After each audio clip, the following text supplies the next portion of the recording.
হে প্ৰভুসকল, আমি কুজিৰ বাঞ্ছা পূৰণ এই অধ্যায়টি আলোচনা কৰি আছো। আহি আমি অন্তিম অধ্যায়টি পঢ়িছো।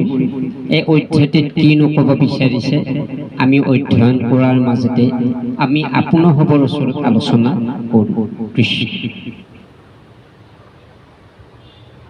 ও তজু অঙ্গ সংগ লভিবে নপাৰো, আপুনি মহিলা চিত্ত কৃষ্ণ তাকে এৰাম, কৃষ্ণ তাইক পাছে সন্মান কৰিয়া, পুৰিয়া মনবান চিত হৰিণীৰ অংগ প্ৰত্যংগ যিমান বিলাক চকু, কাণ, নাক, মুখ, ভৰি সমস্ত যেতে কৃষ্ণৰ ওচৰত কথা পাতিলে, সেৱা জনালে কাৰেণ্টৰ নিচিনা হৈ পৰিছে।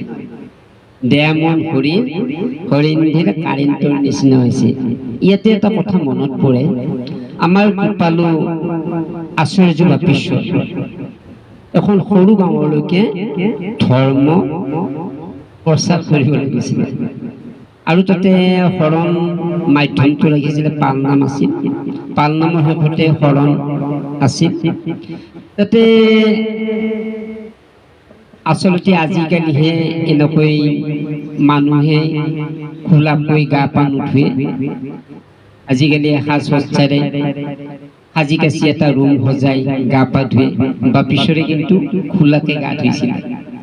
খোলাকৈ যেতিয়া গা ধুলে, গা ধুই আহি, গা ধোৱা নাই কিন্তু তেওঁ অলপ বাহিৰৰ পৰা আহি এজন ভকতে দেখিলে, হে বাপ, আপোনাৰ হাতত ইয়াতে কি দেখা পাওঁ, এই কি দেখিছা? বাপীশ্বৰক বাইবেলে কৈছে, মই হাতত কিবা দেখিছো আপুনি, যে জোক এফুট দেখিছে। দেখিবলৈ বৰ ভয় লাগিছে, এই জোক আছে আপোনাৰ গাত।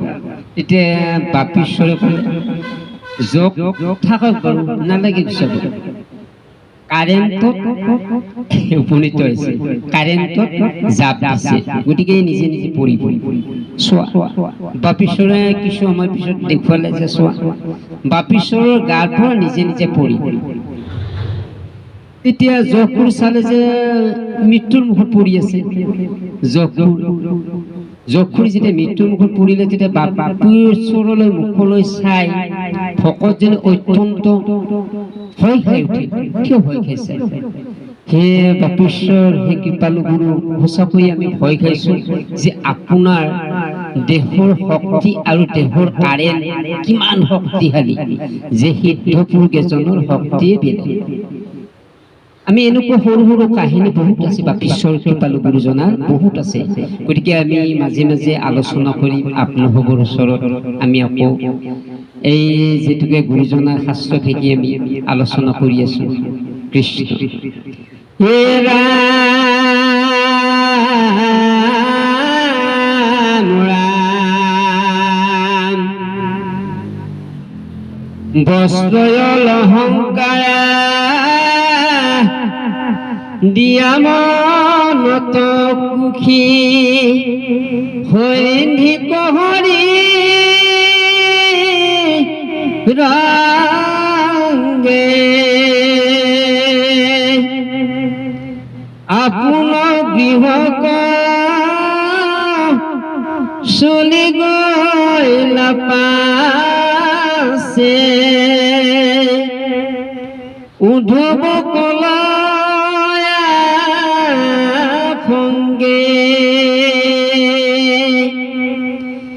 হৰিণী অৰ্থাৎ কুজিৰ যিটো মনোৰাখা, মনৰ বাঞ্ছিত ফল প্ৰভু ভগৱন্তই তেওঁক অৰ্পণ কৰাই দি থৈ উদ্ধৱক লগত লৈ যাত্ৰা আৰম্ভ কৰিলে নিজৰ স্থানলৈ। তেতিয়া হৰিণীয়ে অত্যন্ত দুখ আবেদন আৰু দুখময় এই মুখমণ্ডলত তেওঁ চকুৰ পানীৰে বোৱাবলৈ ধৰিলে। কৃষ্ণক আকৌ দেখিবলৈ পাম। আজি আমাৰ কেনেকুৱা বিষয়, আমি বাপীশ্বৰৰ গুণানুকীৰ্তন কৰোঁ, কিন্তু গুণানুকীৰ্তন কৰিবলৈ যাওঁতে আমি যদি বাপীশ্বৰৰ যদি আমি মনত পৰে, আমি সকলোবোৰ পাহৰি যাওঁ। বাপীশ্বৰৰ শব্দৰ অৰ্থ হ'ল বাপ মানে গুৰু আৰু ঈশ্বৰ মানে প্ৰভু।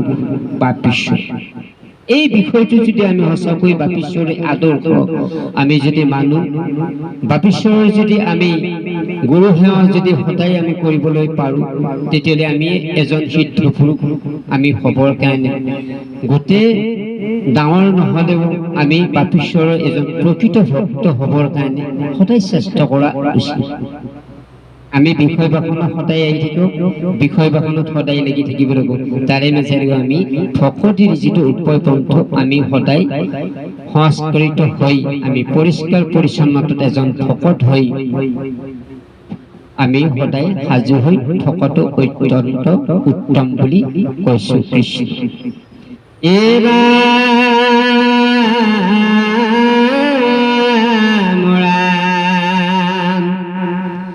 কৃষ্ণৰ কিংকৰে ৰচিলা শংকৰে, শুনিও কহবে নৰ,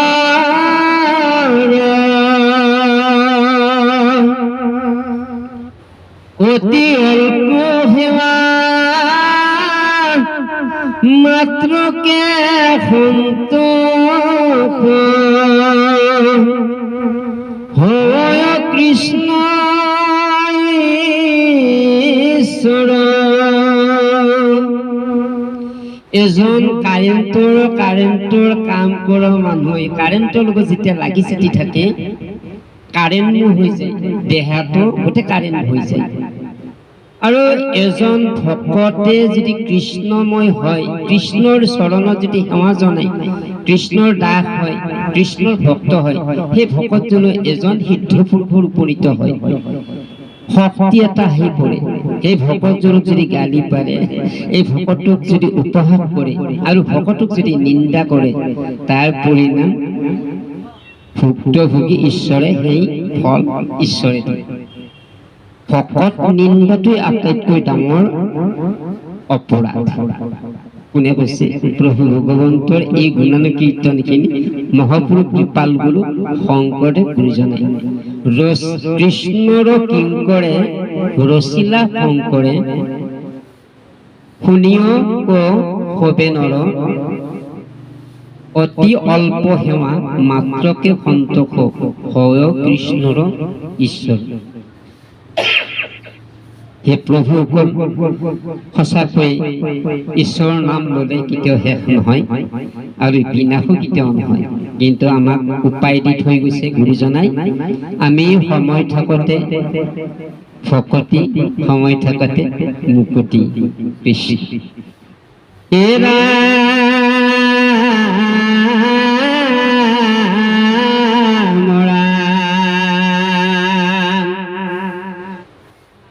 চন্দন অর্পণ বিনে বুজার, আন কিছু পুণ্য নাই,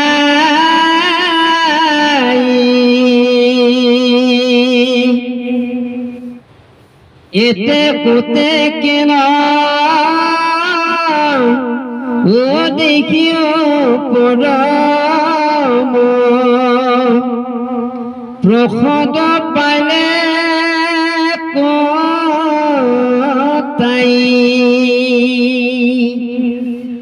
ঈশ্বৰৰ কৃপা যেতিয়া পায়, সেই কৃপা প্ৰসাদৰ পৰিণত হয়। আমি আচলতে কি কৰোঁ ঈশ্বৰৰ কাৰ্যভাগী কৰি কৰি গৈ গৈ গৈ গৈ কি কৰোঁ আমি ফল মাগিব আৰম্ভ কৰোঁ। হে প্ৰভু, আমি বহুত দিন আপোনাৰ নাম ল'লো, আমি বহুত দিন ভকতি কৰিলোঁ, আমাক কিবা এটা ভাল ফল নিদিয়ে নেকি প্ৰভু? কিন্তু হৰিণে কেতিয়াও বিচৰা নাছিলে, ফল মাগা নাছিলে। কিন্তু ঈশ্বৰৰ দৃষ্টিত স্পৰ্শ হৈ এটা শক্তিৰ পৰিণত হৈহে ঈশ্বৰে প্ৰদান কৰিছে।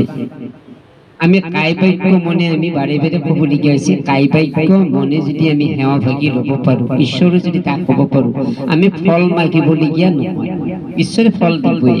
তাকে কৈছে কি যে যিমানেই নহওক আমি মায়া মমতাৰ মাজত থাকিলেও ভকতি শুদ্ধভাৱে লোৱাটো উচিত। হে ৰাম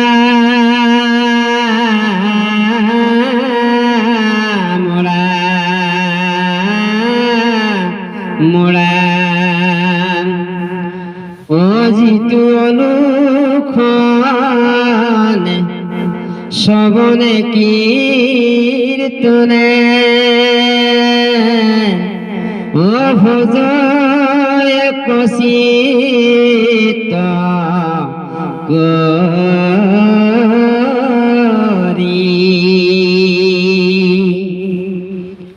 ও তাহাৰ ভাগ্য কহনো নাযায় ও ডাকিবলা হৰি হৰি।